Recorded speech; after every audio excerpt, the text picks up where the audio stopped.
Okay, I'm now making a tape. It's going there. I went into the Army at the last of March of 43. And I left Warren, Pennsylvania from here. We went down to New Cumberland, Pennsylvania. That's where they have a processing station there, I guess. It was, anyway, they gave us physicals there and let us know what an officer's uniform looks like, and they showed us how to make our beds and everything that they thought that we should know before we get to our Army base, wherever it was we were going. So besides having our physicals and all, we stayed there for about a week. And then one day they said I gotta go get interviewed there, so I went in there was a first lieutenant sitting there. I didn't know he was a first lieutenant. I see he had a silver bar on his collar. And so he sat down and talked to me a little bit, and he wrote things down. And then he asked what I wanted to do, where I'd want to go. And I said, well, I'd like to be a tail gunner in an airplane. And he just stopped everything he was doing and just sat there and looked at me for a little while, and then he said, wrote down INF on the paper. Of course, I knew what INF meant, and so we were there about another day or so, and then towards evening, once they lined us up there and took us to a train. The trains were there waiting for it. A lot of trains are loading the soldiers up to go all over, and guys are writing notes, sticking them in the windows, asking, where are you going? Of course, none of us knew where the heck we were going. We all figured we were going south. So the train got us going, and we were going south, and I think I could walk faster than those trains were going, because it seemed like they stopped every 15, 20 feet. And as they went into the night, some of us fell asleep, but it was so crowded and those cars were so dirty and dusty that you couldn't hardly breathe in them. And then in the morning when we woke up, we saw the train was stopped someplace, and as we looked out the window and we saw Georgia Penitentiary, so we knew we were in Georgia. And at the time, a lot of little kids, colored kids, come running over to the train there, and the guys were throwing pennies and nickels like that, and they were dancing and trying to sing whatever they could, you know. And then the train started up again, and we seemed to go like we went another night. We didn't go that far. And the next morning we ended down, it was at a Army camp. We was wondering where the heck it was. It turned out to be Camp Blanding, Florida.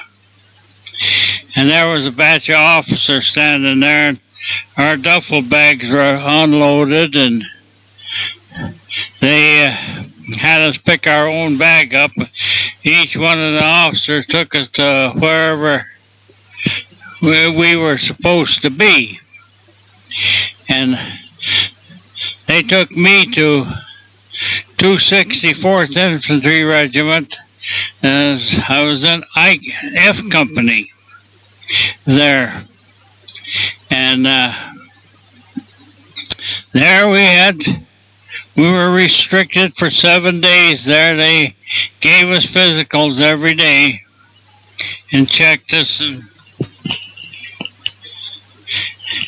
and then we had to talk to the officers, and they came in and they told us we had to salute them. Some of the guys thought they'd get smart, you know, and they didn't want to do it, but in the end they done it.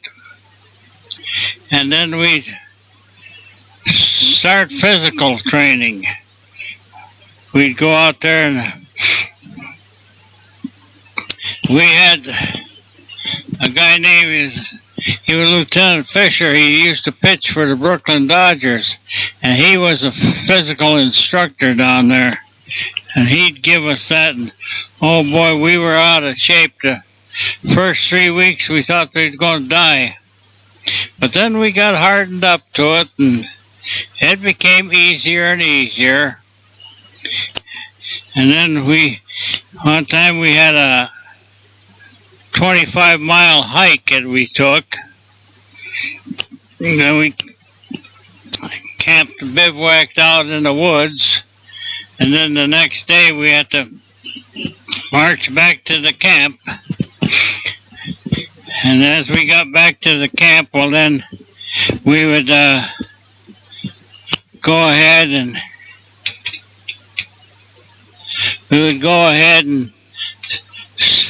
start training. A lot of it was a close order drill, and oh, I hated that.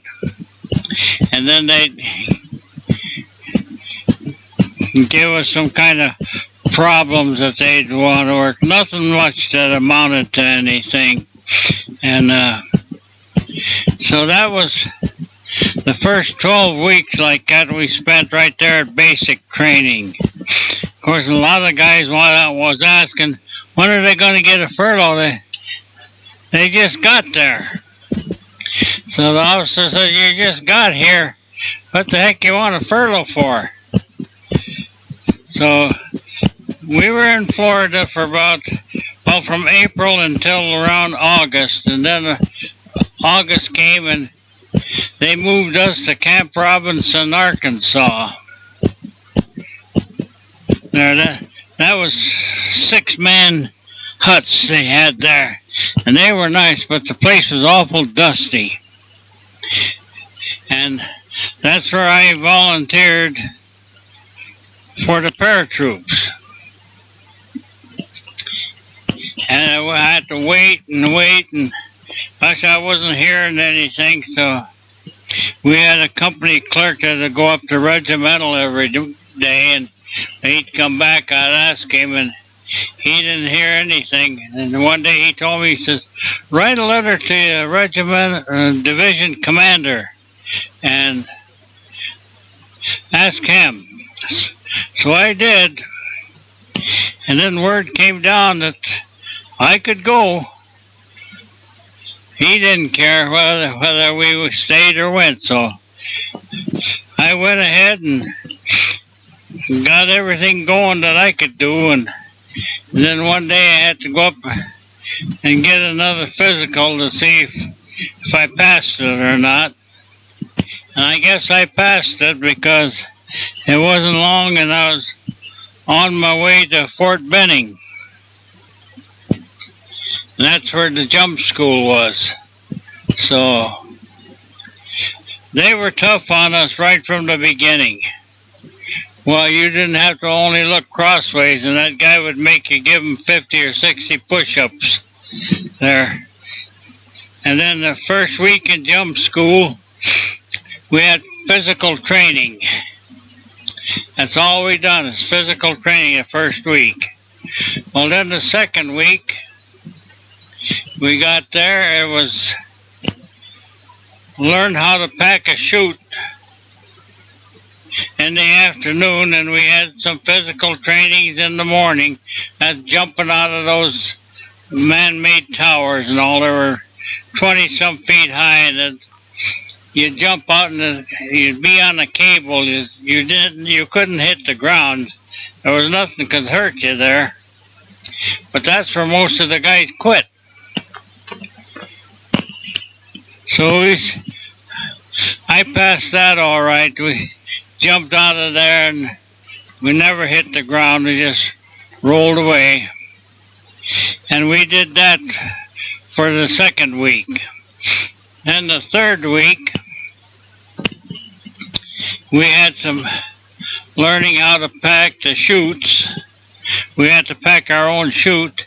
And then we went to the 250-foot jump towers. And we jumped out of those things because the chutes were taken up there and they were already all opened up, so they let us did have a trap, some kind of a trap up there. A guy pulled the cord and let us go, and you just drift away for a while. That was nice. And then they had us put a chute harness on. We laid on the ground on our backs, and there were great big fans that would blow that canopy of the parachute up, and it would drag you. And you'd have to get up and run around it and get in front of the parachute there, and then it would collapse. So that was, they were teaching us what to do if we jumped in the wind. And then the 4th week we went out and we made our jumps. We'd get up in the morning around 6 o'clock, and we'd go out and hear the airplanes warming up down there in the field. It kind of gave you an empty feeling in your stomach, because as for me, I was never in an airplane before in my life. So they marched us down there, got us ready to go in there, and they got us into this airplane, and that's the first time I looked at that, and all they had was benches in there. That 24 of us guys sat in there, and the first one I got into there, I was the number 2 guy. There's another guy named Rupczyk, he was ahead of me, so we went in alphabetical order. So we got up there, and that airplane, when it was flying, it seemed like it went up and bounced a little bit, you know. Must have been hitting big air pockets. And then we got up there, and then the jump master, he told us, stand up and hook up. So that's what we did. And I followed. Then he said, stand in the door, and I followed Rupczyk right to the door there. And I made up my mind I was going to jump no matter what. And so it wasn't too long, I saw the jump master, he was raising his hand up. Then all of a sudden he slapped Rupczyk on the fanny, and Rupczyk was gone. And I was only a second or so after him, and before I knew it, I was out of the plane. I was taking a great big somersault then. And as I was having just about the bottom side up, that chute opened up, and boy, I thought it tore my shoulders off. But then it seemed like I was just standing still. Then I checked the canopy on the chute, and that was opened up all right. Everything was nice. Then it wasn't too long, and I felt myself going down and hit the ground. That was no nicer thing in the world that can happen to you when you're in a parachute and you're coming down. You can never feel so free in your life. And so we made there, a lot of the guys had, the 3rd jump was be their worst. I went, and the 4th jump was my worst one. It was, I don't know what happened, but I was so scared that when I went out to that airplane, I couldn't even feel my legs on me. But I thought about my teacher. My mother told me that all the neighborhood was laughing at me. They said I couldn't do it, so I was mad. I said, well, I'll do it even if I have to die doing it. So I made the 4th jump. From there on, I never had another problem. And I come home, and I had my parachute patch on the cap, and I had my jump boots on, and my pants were tucked into my jump boots. Nobody was laughing at me then. So I was home for 15 days, and then I went back to Georgia there, and then they start processing us for overseas. I went to the dentist,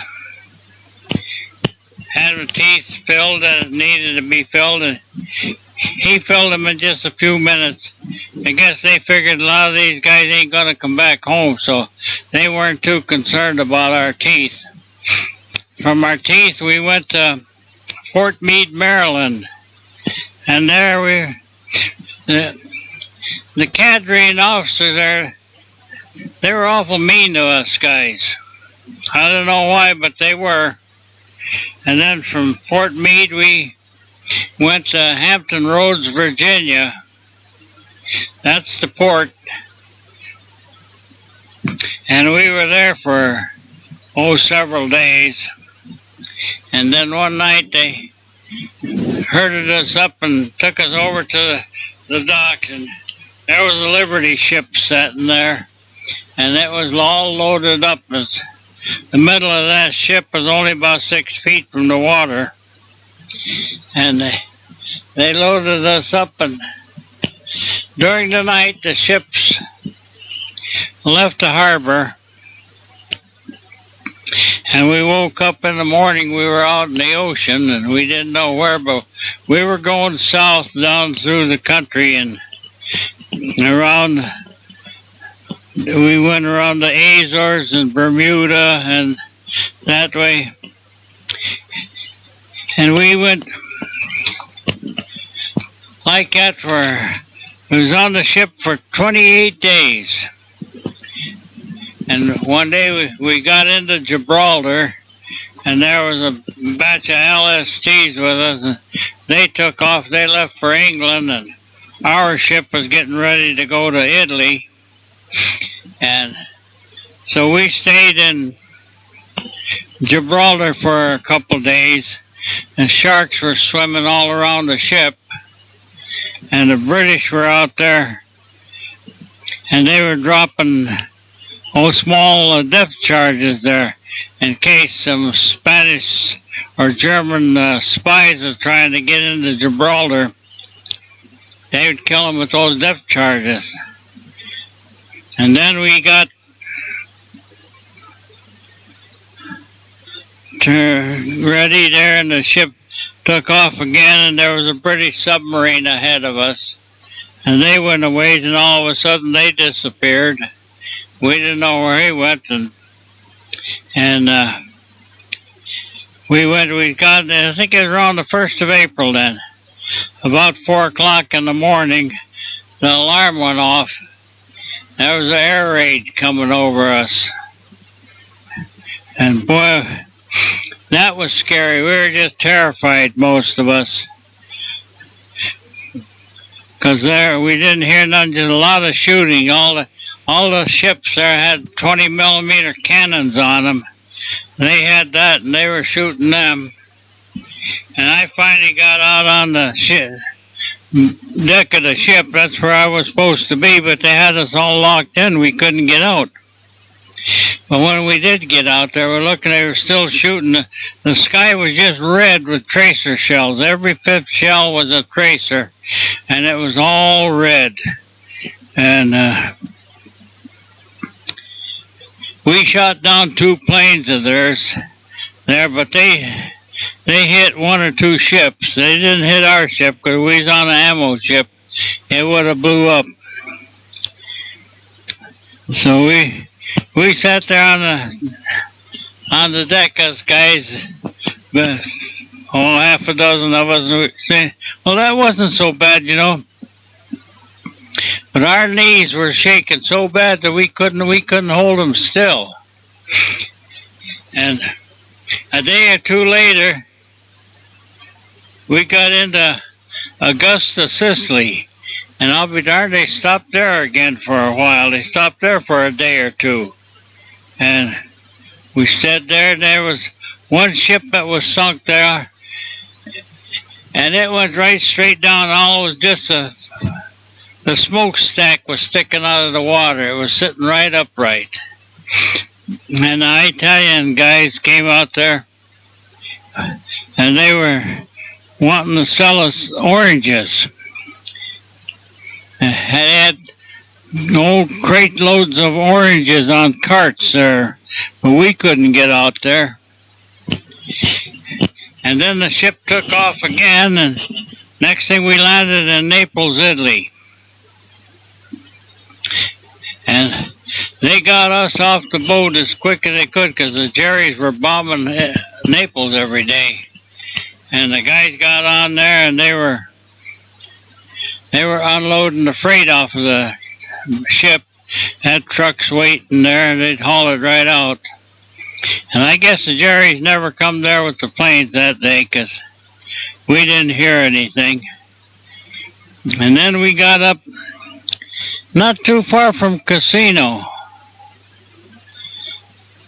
And we could hear the big guns shooting in the casino,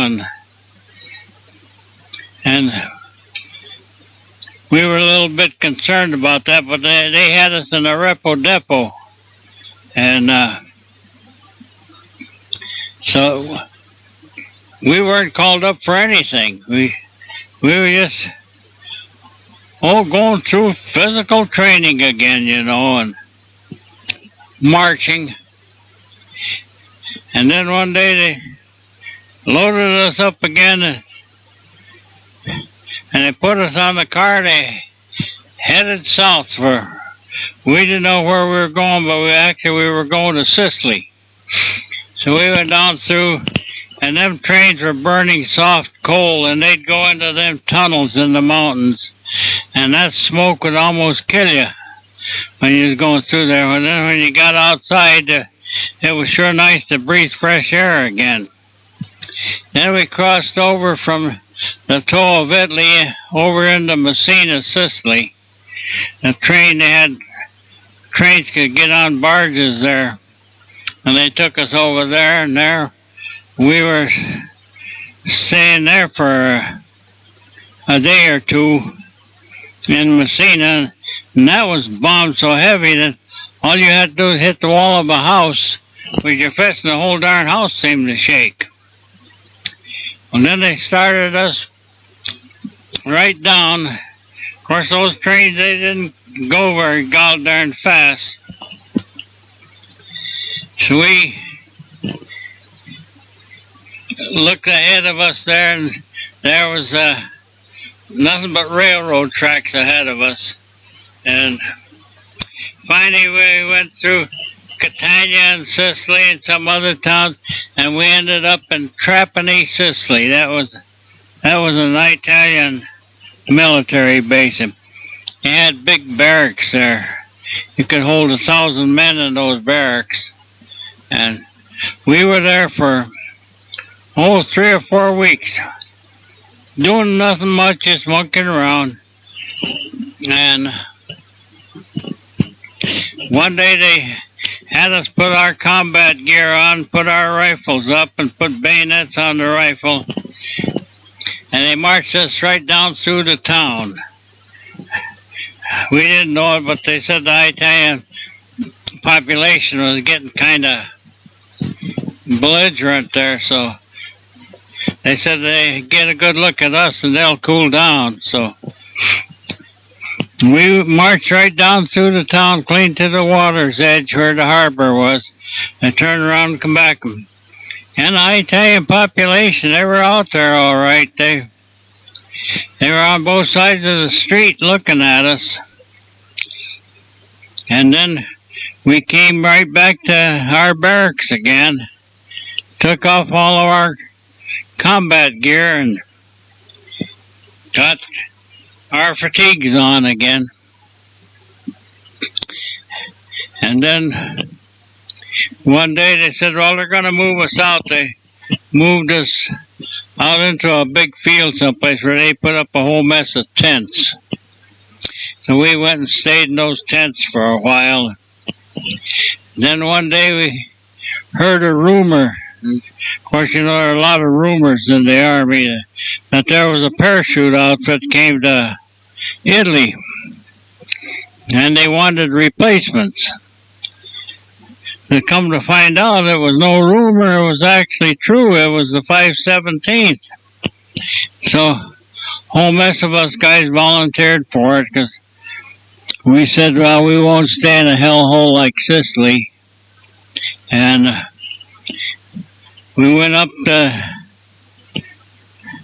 some of us unloaded there, and I ended up in the 3rd Battalion of the 517th, and with some of the other guys, and our battalion commander's name was Colonel Cézaire, and they interviewed us. And my company commander, his name was Frascati, and he was not well liked by the men. But Colonel Cézaire, they took me into his tent there, and he talked to me. He was nice, and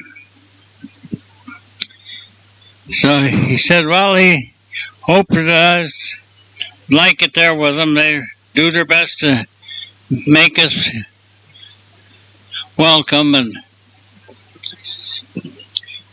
so we were right there. They issued us more rifles, and the darn rifles were in cosmoline, and that cosmoline, boy, that's something to clean out.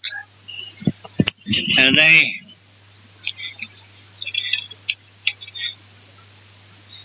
had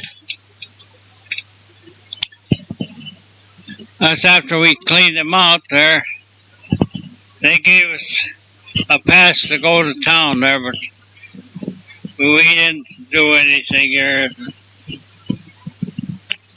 People there, some of them were friendly, some of them weren't. Most of us guys just stayed away from them. And I met some of the guys that were in my outfit here in the United States that were over in the Battle of Casino and all.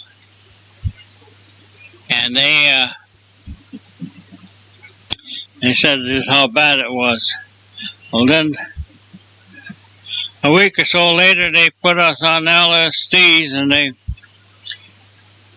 headed us north up towards, when we stopped at Anzio, that was the fighting was all done there.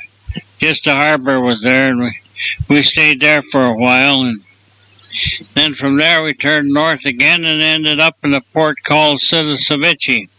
That was up above Rome. And we got out of the LSTs and we went inland about a mile, and we stayed in our pup tents there. And then they said, well, we're going to go ahead then, and we're going to get ready to go fight. So it was just about evening we started out. I don't know how the other guys felt, but that was me. I knew it was happening, but I just couldn't believe that it was happening. I knew some guy up above there was going to try to kill me, and I was going to try to kill him, and it was something that was hard to believe. And then we came by a big German 88 gun, and that was sitting there. And then, by golly, that reality, that came into being right then. And so we went on and got going there in the morning. We went into the battle lines at a place called Grosseto, and we started up. Some of our troops were already fighting on the hill, and us guys, we didn't have it. In fact, I didn't have a loaded rifle until I was in the combat for better than a day. That company commander of ours, he was rotten. He wouldn't let us get ammo. Finally, one guy gave each of us, me and another guy named Wilmerton, he was with me, and big in there, he gave us one clip of M1 ammo apiece. That was all, and the guys didn't want to part with anything they had, because they thought it was going to be used up in a hurry if we hit anything. So we stayed there, and in the morning there we got going, we marched up through there all day long, and we didn't see nothing. And must have been around noon hour or someplace there. We were in a big valley, and our first platoon was going up this one mountain there, and we see just as the guy got up to the top, a machine gun cut loose at him, and we said, "Oh God, our guy got killed there." And all of a sudden, we seen the guy got up and still looked around and said, "Well, heck, he was all right." So they sent word back to our platoon and said for us to go around and get the Jerry's. Well, here we are. We're green, you know. But we knew darn well when we hit the top of the hill, we're going to get shot at. So we went pretty good. And we was going up that mountain there really good. And as we got closer to the top, we all slowed down a little bit. And then we'd go again, and we'd going very cautiously with our steps. And we almost got to the top, and the guy cut loose at us with a burp gun. And we all hit the ground. And my squad leader's name at that time was Zamorsky. He was from New Jersey. And the platoon leader, he was from New Jersey too, and he knew he had to do something. So he says, "Zamorsky, move your squad up." He says, Zamorsky says, "They're moving."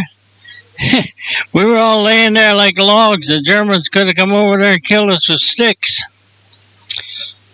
We stood there. Well, then the lieutenant, me and this kid Wilmerton, we were his bazooka team.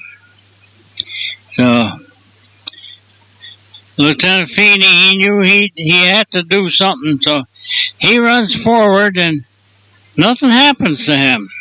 All of a sudden, he was quiet. And Wilmerton was laying next to me. I was laying behind some stump, and Wilmerton was laying right out in the open. I was telling him, "Get behind something." He says he didn't need to get behind anything. He was all right. And all of a sudden, word come down that the platoon leader wanted the bazooka team up there. Holy mackerel. So I threw my rifle to Wilmerton. He was supposed to carry it if we hit anything. And I took off.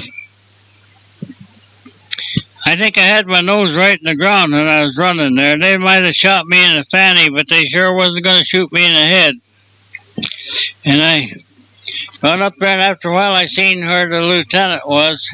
He was behind some brush looking there, and I hit the ground or the back of a tree stump. It had shoots growing up out of it.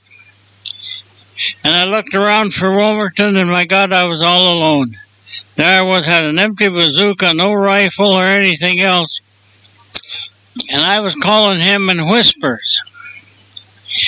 In the meantime, he looked up when I was gone, and he didn't know where the heck I was. So it wasn't too long, and I looked, and here come Wilmerton. And I could just see him. We both had our brown jumpsuits on. And I hollered over to him, and he come up, and he has 2 bazooka cases on his shoulder that he was carrying. Those bazooka shells were about a foot long or a little better. They were pretty heavy. And he had my rifle with him. So I asked him, I said, "Wilmerton, where's your rifle?" "Oh," he says, "the damn thing got heavy, so I threw it away." I got mad. I told him to go back and get it, and he wouldn't go back. Of course, I was a corporal then, and he was a private. So I pulled rank on him, and I made him go back. He was gone about 10-15 minutes or so, and Come back, he says it's not there. I said it's got to be. I know right where it is. I said, you take this bazooka and keep it here and watch, and I'll go back and get your rifle. So that's what he did. And I jumped up and I run all the way back to where we were looking. By golly, there was no rifle there. It was gone. What we didn't know was some guy walked up past there, one soldier, and he saw the rifle laying there. He picked it up. And so I come back and Wilmerton had his rifle there. I said, where'd you get it? He says, well, one of the guys brought it over to me here. And so we stayed there that day, and about an hour later we marched up where I saw this guy up on the hill. It happened to be a German soldier, and he run down into a valley. And so we got up there and we went down into a valley, and there was a stream of water going around through there. It was almost waist deep. It was only about 6-7 feet wide. I don't know what the heck it was going, but it was there. And our one platoon was going above us there, and all of a sudden we heard explosions go off, and they were mines. Guys were stepping on these goddamn mines. One guy got killed, and a couple, 3 others got wounded. And then by that time it was getting pretty late in the afternoon, so we decided that we better all stay right there. So we got out of the water there and got into under a batch of trees there, and we dug in for the night, and that's where we stayed for the night. So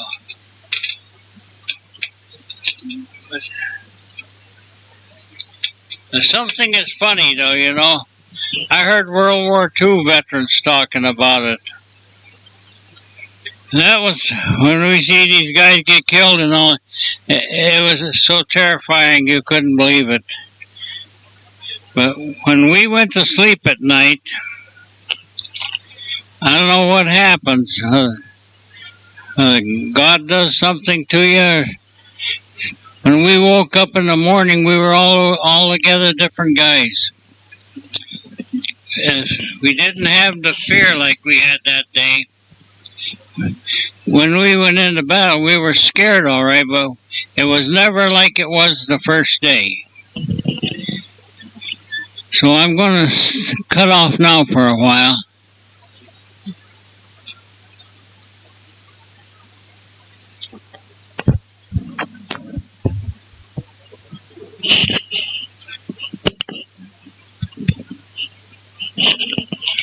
Okay, I'm back again now.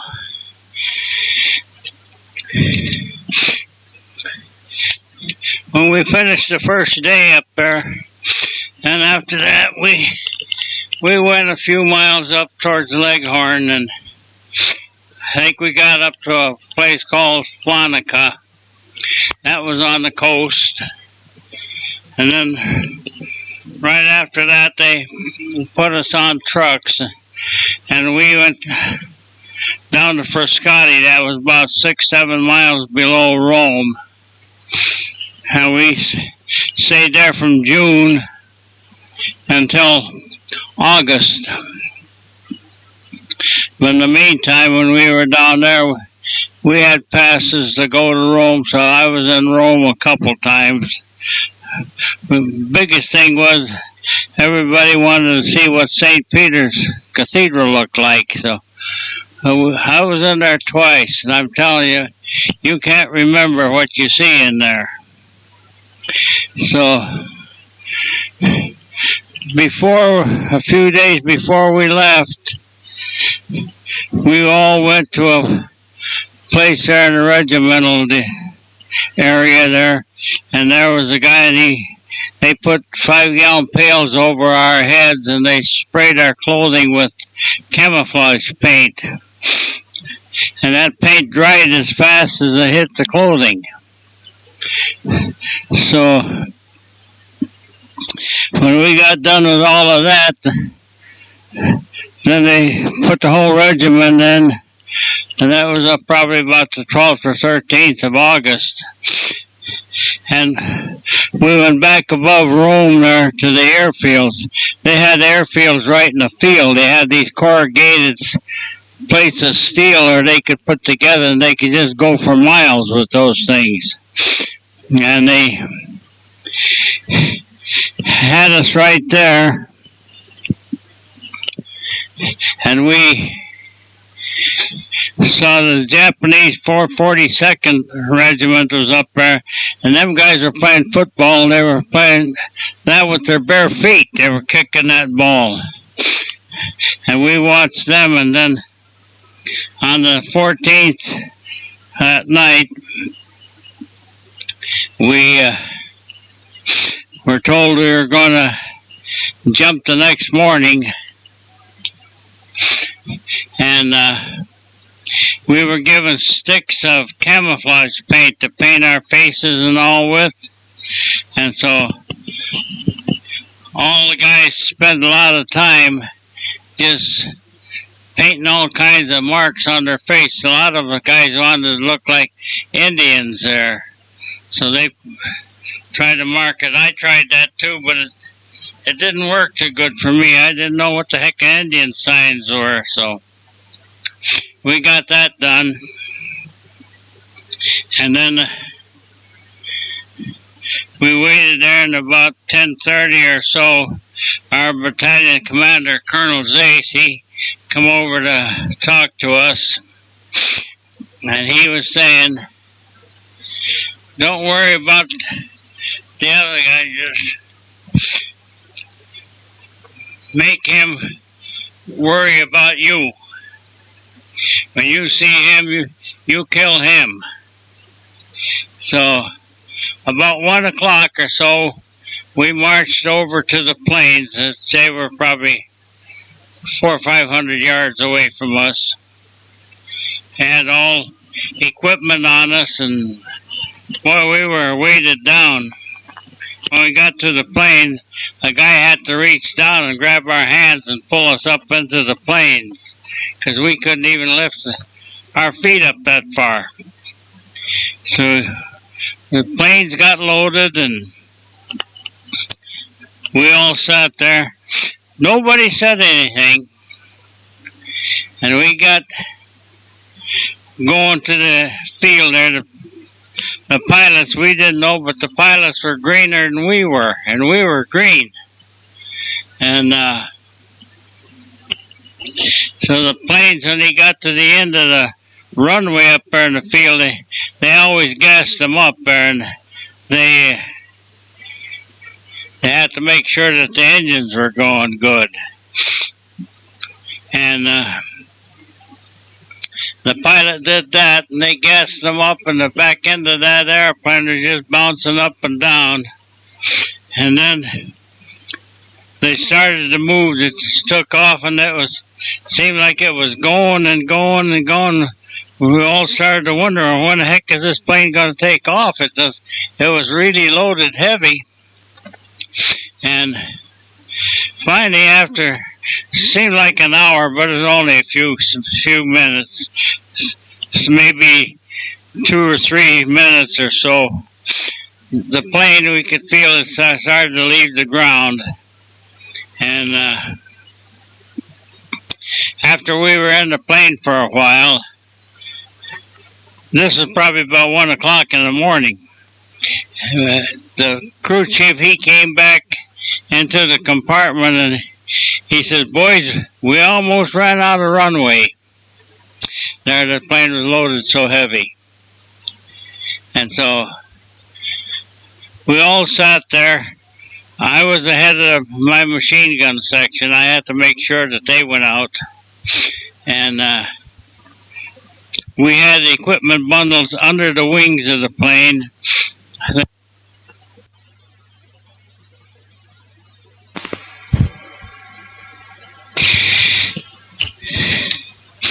So we sat there in the plane while it was flying,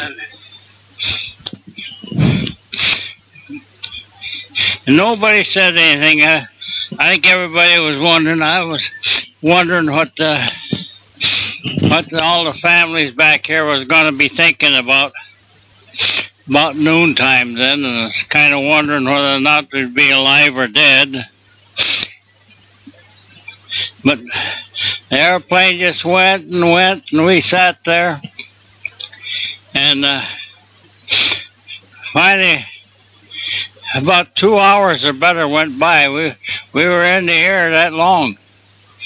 I don't know if they were forming up or what happened, but they went all the way from Italy over into southern France. As we got to the coast, there was some fireworks that went up past the plane. I didn't know if that was exhaust or whether that was tracers. So we went about another 10 minutes, and then they announced over the system of the plane. They said, "Get ready to jump." So the lieutenant, his name was Way, he was getting the equipment bundle ready and all, and then the green light came on after, and he shoved that bundle out, and he jumped, and the rest of us started out of the plane. And I'll tell you, when I got the opening shock, I only oscillated a couple times, and I was on the ground. We weren't very high. It was the second wave in, and my chute caught onto a tree, but it was long enough where the canopy was up in the tree, but my feet were down on the ground, so I was able to get the darn harness off of me. And I got the rifle out. Of course, the rifle is in two pieces there. And I couldn't get the trigger housing into the darn thing. It just wouldn't go in. And a couple of other guys came by and they tried it and they couldn't get in. And so finally, for some reason, I just started to walk around just holding that piece in my hand, and I seen this little shed out there. I walked over, and our company commander, he was standing in the doorway there looking. Name was Cézaire. And I walked up to him and said, "Where the heck are we, Captain?" He says, "I don't know, John." He said, "But I can tell you one thing. We're not where we're supposed to be." I said, "Oh, my God. Wonder what the heck's gone wrong now." So we waited around there until daylight, and then some of the guys were going up in one direction there towards the grape. We was in the grape vineyards, and we went up there, and there was a French house there, and an old man and an old lady lived there, and all the company was up there. So we sat up there, and we waited all day. And then probably 6 o'clock at night or so, we started up. It was right by a power line. So the battalion commander, he was walking ahead of us, and he was taking us up through the power line there.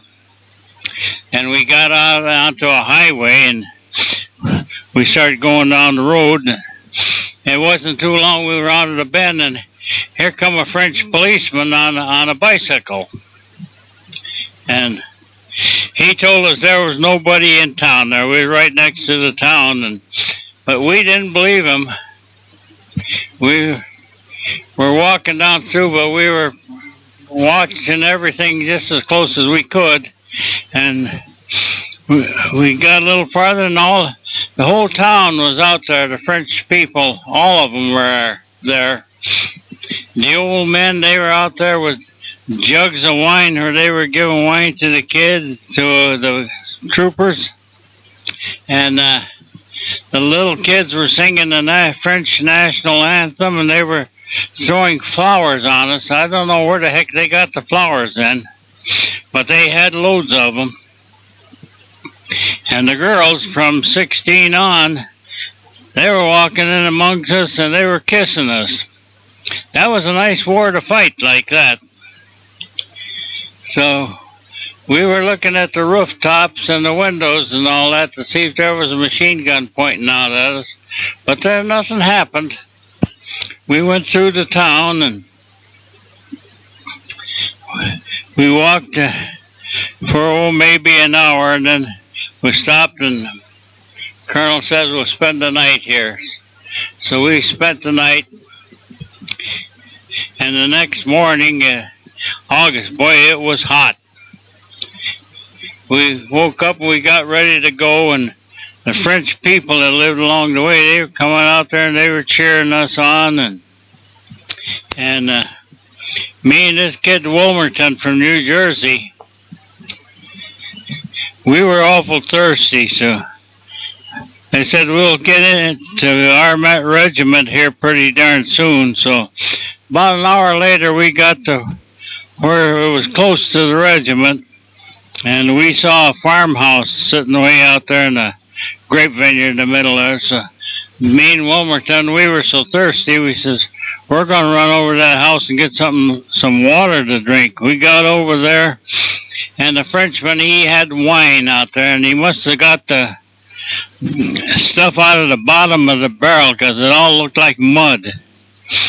And we drank a couple glasses of that, and then we started out. We got as far as the road, which is maybe a couple 300 feet. And we laid on the ditch and we started to puke. And boy, we were sick. And as luck would have it, a glider pilot came along in the Jeep, and he put us both in his Jeep and he took us to the regiment. By the time we got to the regiment, we were feeling pretty good. So we went right into an attack then.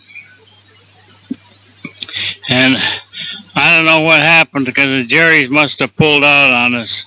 Because us guys there, we were back far enough where we didn't see any of the action that night. And so the next day we started to march up there. I don't know. They never told us where we was going or what was ahead of us. If we asked, they said, well, just a few buildings, that's all. And after that, we went through a batch of that stuff one day. Then we asked, what the heck's going on here? Well, then the officer told us, well, if you're captured, you can't tell them what you don't know. So we said, okay. And we went, I don't know where the heck it was. It was right there at the foot of the Alp Mountains. And we started to go maybe a couple miles. We came to all of our equipment bags, duffel bags that were sitting out there. And meantime, the 3rd Division came through there and they looted our bags. But they were gone. We were pretty upset about that. And the company commander chewed us all out for that. They said, you're behaving like kids now. And so we were relieved. We were going to go to England from there. And by golly, about an hour later, they canceled that, and they said, well, you guys are going to go here. You're going to protect the side of the infantry because they're going so fast that their left, right, and left flanks are exposed. So you're going to have to protect that. So we started right up there. We started into the Alp Mountains. And by golly, you know, they didn't stop us. We just kept going. And it was just one big hill after another.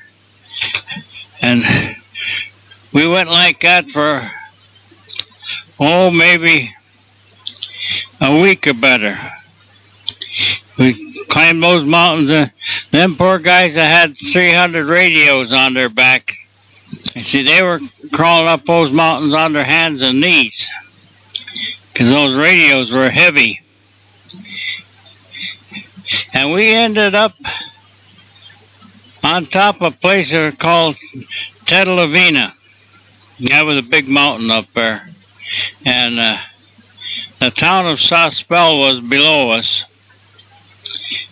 And we were going to go circle around the town there, but they had the 1st Special Service Force, American and Canadian troops. Most of them were convicts. And they had them in the outfit. And them guys couldn't pass us. And they were raising heck at the Jerry's down there in the valley. So we were sitting up there in the mountains there for a couple of days, and we were watching all of this stuff. And then they told us that, well, we're going to attack Tedelavina because the Jerry's were up there. So we got, next morning, we got all organized, and we started to go up through there. And we got halfway up there, and then a little bit of shooting started. And then we called our artillery in there, and boy, they plastered that hill. And we got up to the top of it there. Everything was okay. Then we heard a lot of screaming and howling in the woods above us there. And there was a whole company of Germans surrendered. They come over and they threw down their guns, and they didn't want any more. Some of them said that was the worst artillery barrage they ever saw, and they were on the Russian front. They said it was worse than that. So we took them prisoners. They sent them away with guards, and we dug in about afternoon sometime. Of course, we was building fires and having stuff to eat then.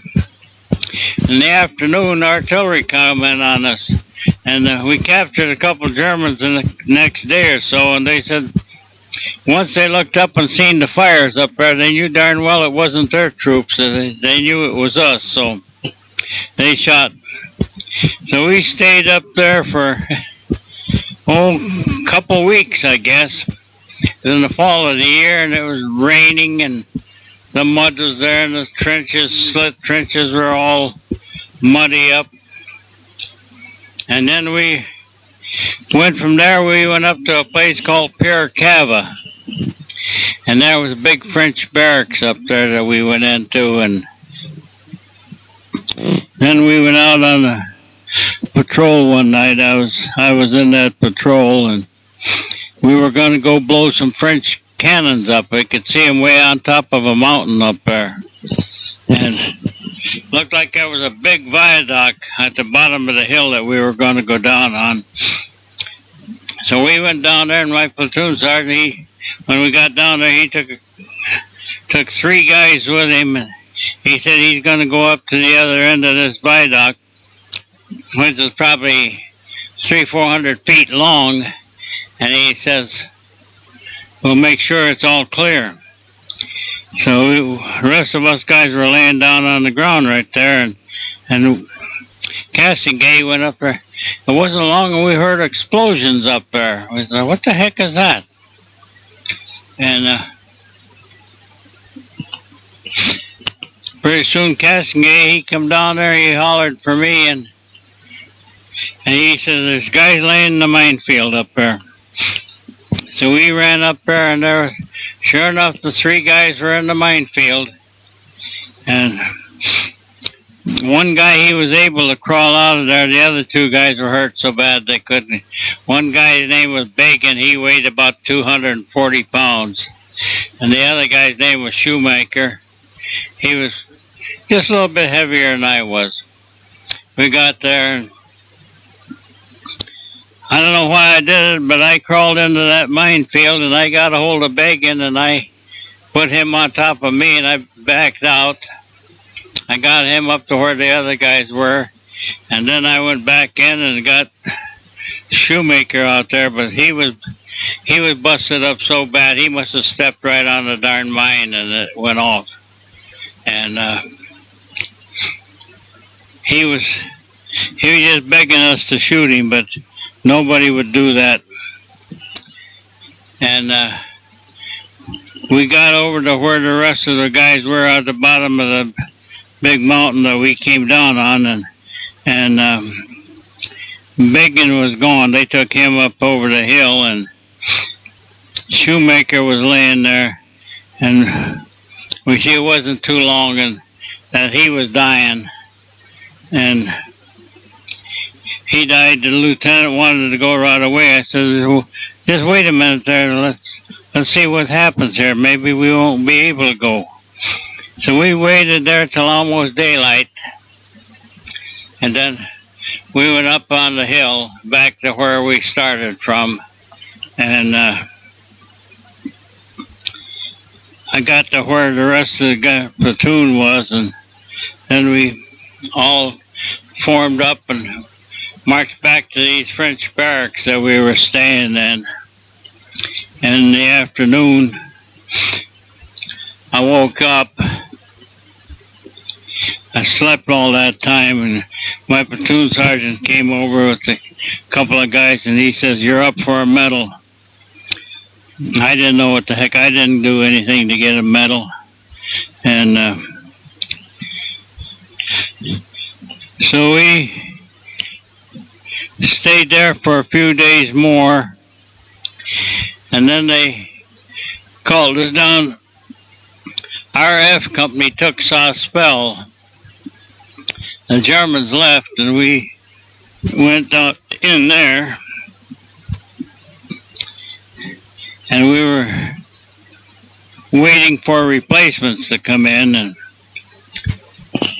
which they finally did. And one day they said they're going to send a patrol out up over the mountains towards Italy, and we had to go. And the platoon leader asked me if I wanted to go. I said, "Yeah, I'll go." So we went up and got up at around 4 o'clock the next morning, and got in the jeeps and drove way up to the top. It was called Fort Barbonnais. They had a fort right under us. As French Maginot Line was there.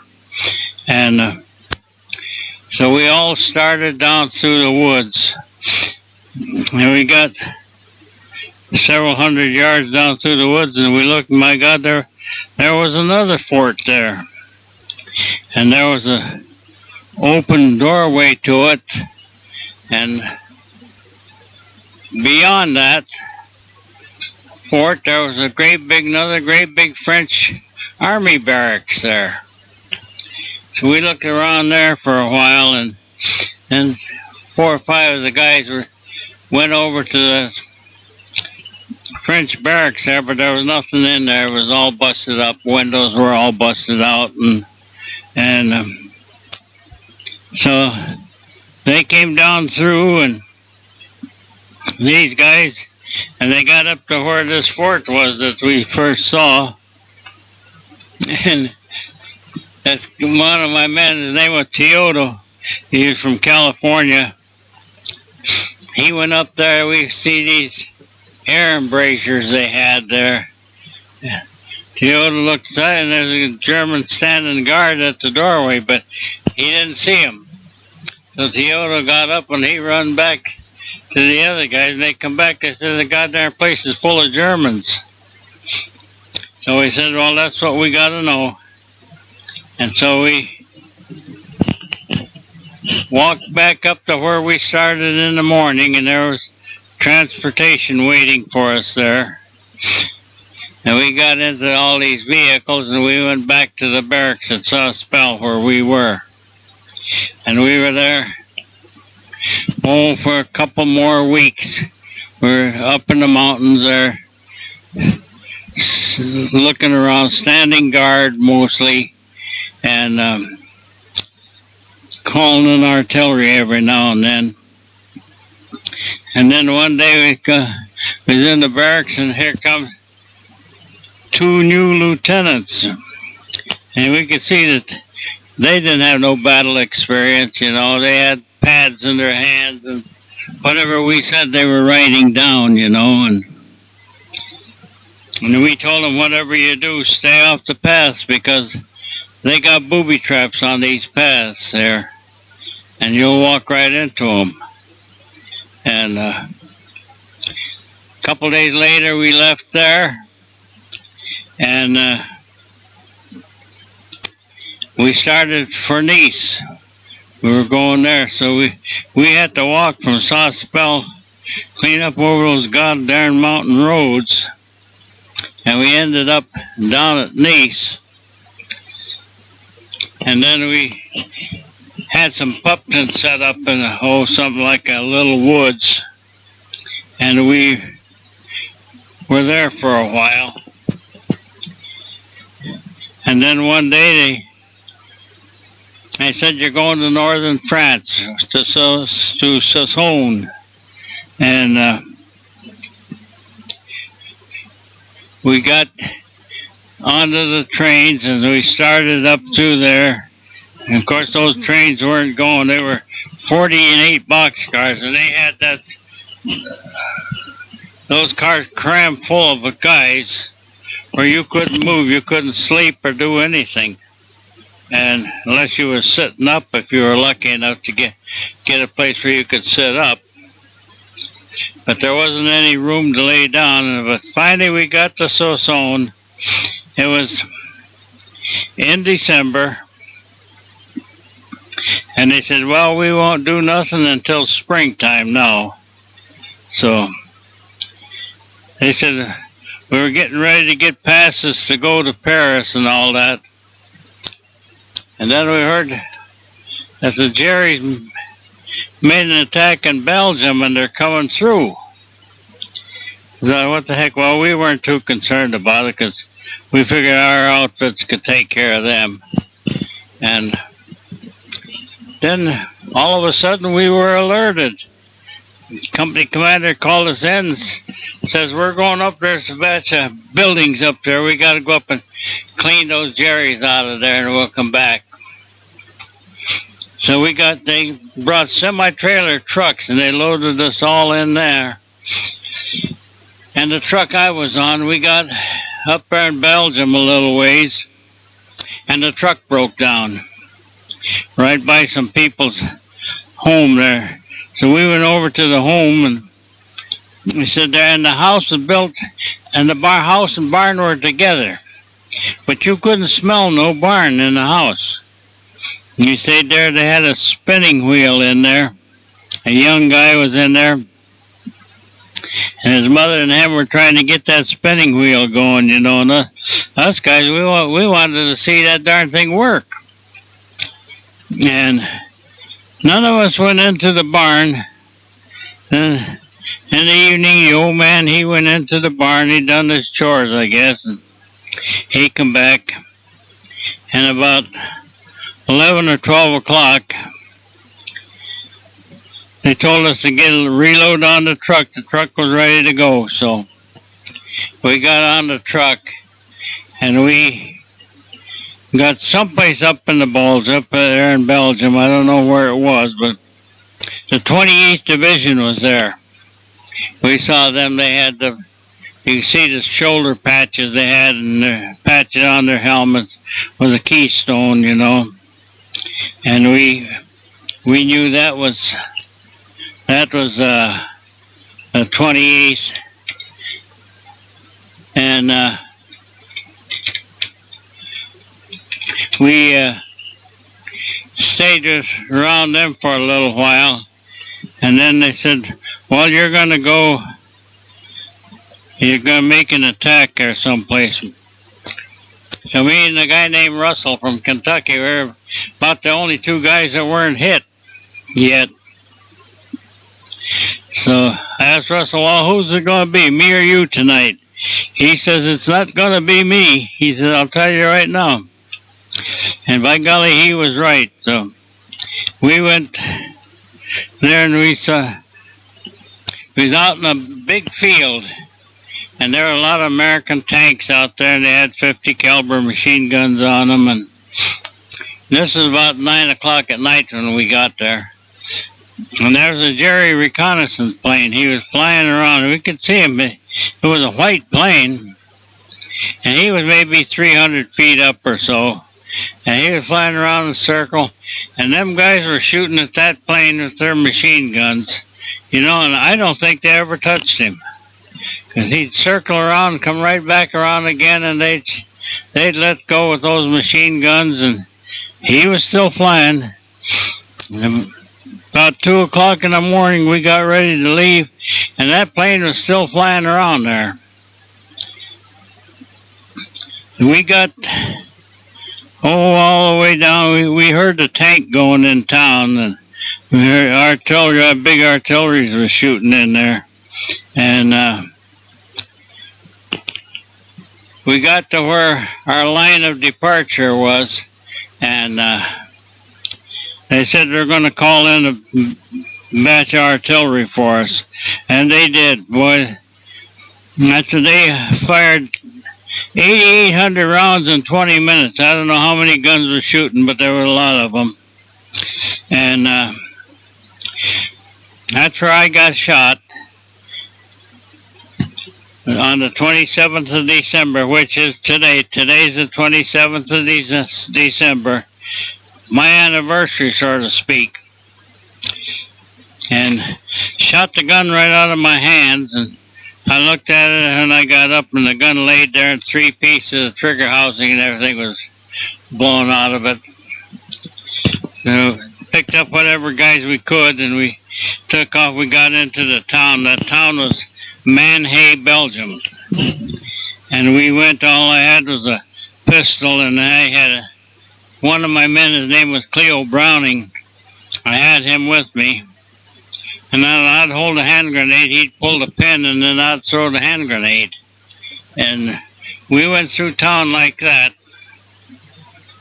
All the way, right in the middle of the town was a big German Tiger tank. And I'm telling you, that thing was a monster.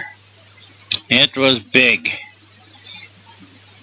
But we went past that, and we were going, throwing hand grenades and things into the houses. Nobody was there. The houses were all broken up.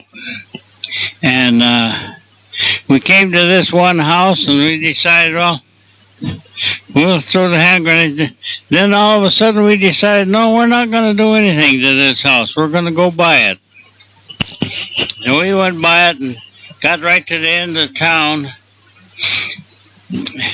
I used up all the hand grenades I had. And so we were coming down as we got past and got to this house that we let go. There were guys hollering in there, and they said they were Americans. So we said, all right, come on out, and just back out. And that platoon leader of mine, he was a cold-blooded son of a gun, I'll tell you. He said, if you turn around, I'll kill you. And he would have. So the guys were begging for their lives, you know, and so we took them, and they had American coats and everything on. So come to find out, they were from the 7th Armored Division guys, and they had 5 or 6 German soldiers with them. And these German soldiers, they gave up. They didn't need no more. It was cold, and we searched these Jerry's up and got anything that was worth on them off. Because a lot of guys, they'd loot pictures and all that. And so I don't know what they done with them. They took them away someplace. I don't know if they took them to a camp or whether they shot them or what they done with them. And the next day, P-38 planes came over there. We was wondering what the heck is. I was in the cellar with a couple of other wounded guys. And all of a sudden the darn plane peeled off, and he dropped the bombs. That was 500 pounds. The whole town shook. And he killed a batch of our boys. And so that one of our soldiers threw out a smoke grenade, a yellow smoke grenade, and where the pilot could see that we were in the town, and they didn't think we'd be in town then. And so they flew away, but they killed half a dozen guys or so. And then that night, a guy came after me. He said, "Jeep is waiting out here for you." So I got up and got out. We got into the Jeep and they drove down to the battalion aid station, and there was a army ambulance like you see there. And there was a lieutenant that was in H company there. He was shot in the hip. And any little jar or movement, boy, he almost screamed. So they put me and him in the ambulance, and they took off, and we ended up in Liège, Belgium, in the 15th General Hospital there. Of course, we were hungry and all that. I was down in the kitchen part of the hospital, right where an old guy was cooking breakfast, and he looked at me. "God, kid," he says, "you know, I wish I had something to give you to eat," he said, "but all I've got is coffee and bread and peanut butter." I said, "That's good." That was one of the best meals I think I ever had. I haven't eaten for a couple, 3 days then. Then we went up. They took us upstairs there and took us into an office and took all my name and rank and all that down, outfit I was with. And then I went to the showers and I had a good shower and got all cleaned up good. And I came back, and a kid was laying on a bed right next to me. He was in a tank outfit. And all these tank boys, they had casts on them from their neck clean down to their rear end. And so I told him I'll sit there. He wanted a letter home, but he couldn't write. I said, "Well, I'll write it for you. I said, you tell me what you want to say." So I wrote the letter for him, and then I laid down. I'll tell you, I must have fell asleep then, because when they woke me up, it was supper time. They had a tray of food there for me, and I ate that good. I don't think I left anything on there. And a couple, 3 days later, I was watching a movie there they had, and the guy come in, called my name, and he said, "You're wanted in the hospital." I got there and they said, "We're flying you to England to the hospital." So they put me in a plane and they took off and they flew me. I landed up in northern England. Oswestry was the hospital. That was the 68th General Hospital.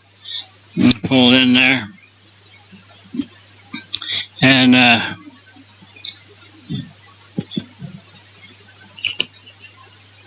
we got in there, and the doctor interviewed me there, and he says, "Where you were? Want to know where I was?" And I told him where I was and all that. He says, "How long have you been here?" I said, "Well, I've been in 4 campaigns already." He said, "My God, 4 campaigns? He says, you're still alive?" I said, "Yeah." So my hand was so swollen I couldn't close it, so I went back and they gave me a broom. They said, "Okay, start sweeping the floor. You're going to sweep the floor." And I was mad. I said my hand was all hurting, and they said sweep the floor. So I had to sweep into the wards. And there were pilots that were wounded there, and there were other officers in there. So I just like anybody else is asking, just where are you from, what outfit are you with, and all that, you know. And We was working like that for a few days. And by golly, one day I was in there, I was talking to this pilot and all, and look, my hand was closed.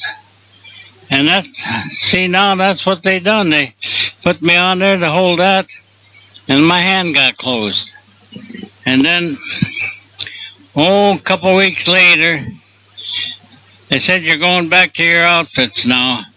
I said, you're going right down through France. We went down through Birmingham, England, and we went to someplace where they had a great big warehouse. And there was thousands of German rifles in there. Bolt action, nice looking rifles. They said, every guy's got to take a rifle back with him. And they're going to give these guns to French soldiers. So we all had to have a rifle on us, and we went through Southampton. That was a port that we got on the ship, and then they landed us in Le Havre, France,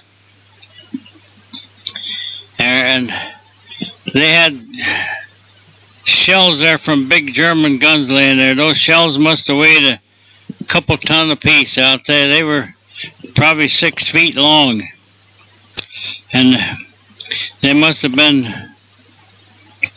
14, 16 inches in diameter or so. They were big ones. And we got on the trucks from there, and they took us right through Epinal, France, and all that, right down to Jonay. That's where our outfit was, and that's where I ended up. I got into the barracks. It was big French barracks they had there that we were in. And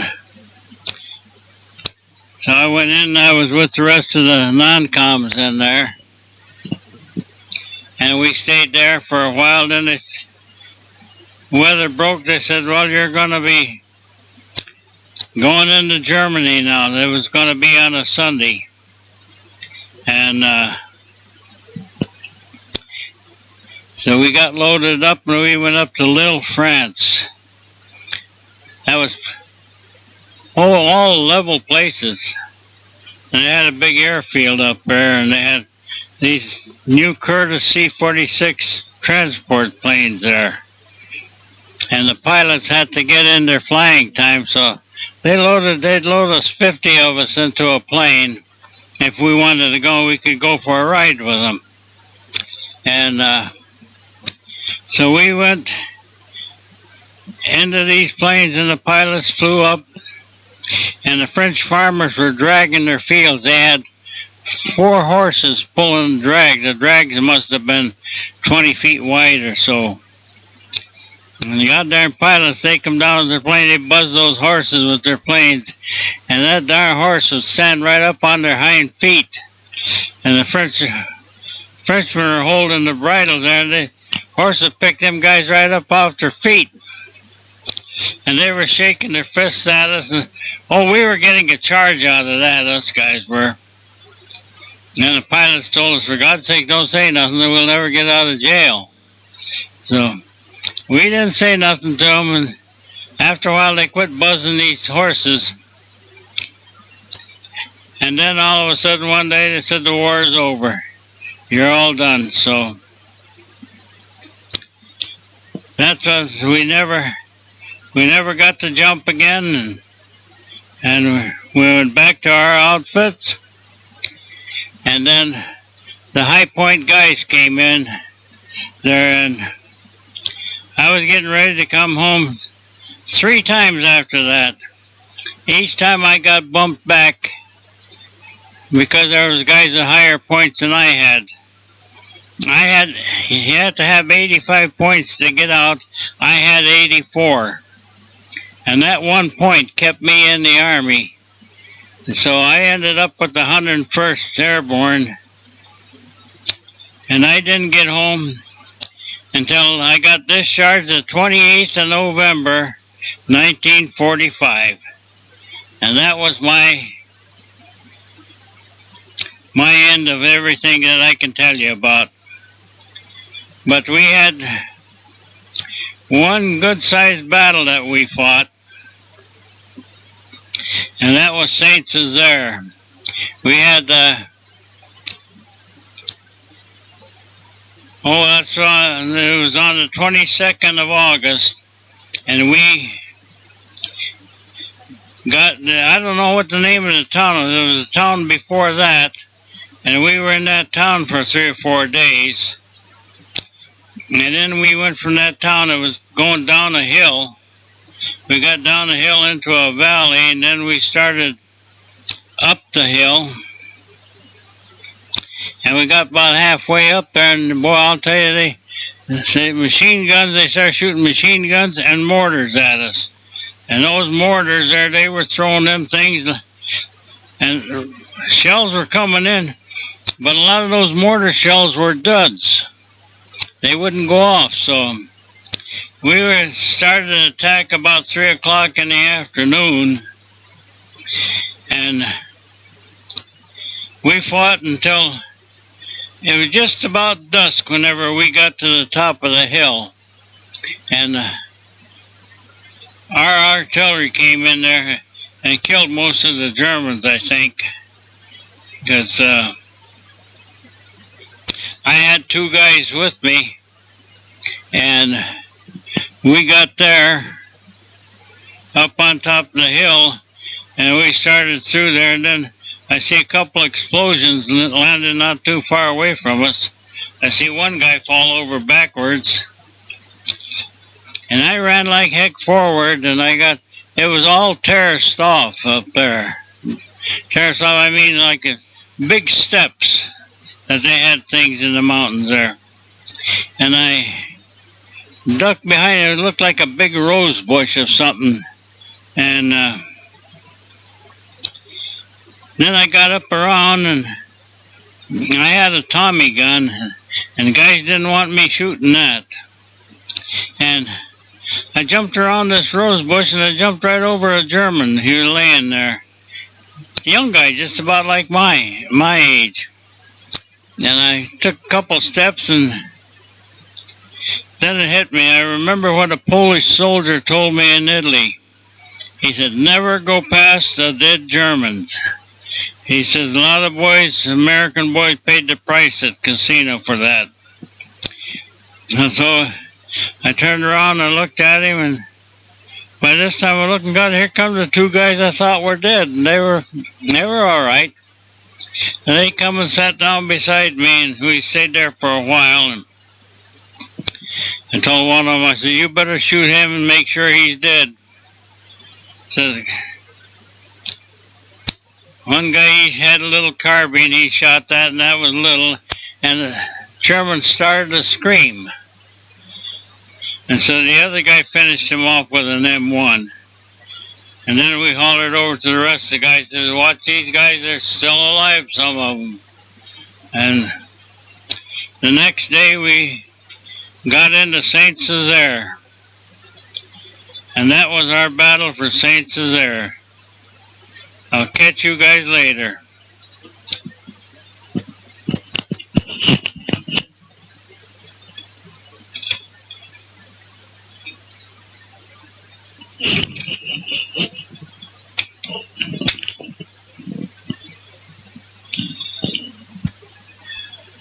Well, Jake, that's as much as I can tell you. I probably didn't get to the right places at the right time, but I hope that this will help you out for the rest of your life. So, it's been 60 years, but I think I remembered a lot of it. So, we'll take it from there. Okay, pal.